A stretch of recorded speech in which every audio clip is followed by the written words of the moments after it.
So wala nang tumutulo.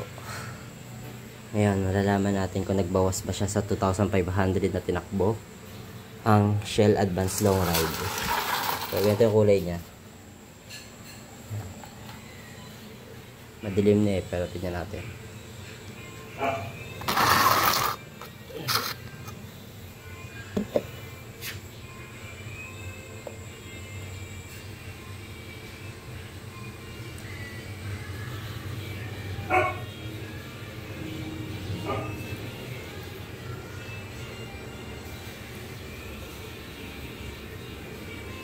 Ayun. So sa 900 ml ang nabawas sa kanya is nasa 250 ml. Yan ang nabawas. Kapag 2,500 kilometer pinagpalit. Yan.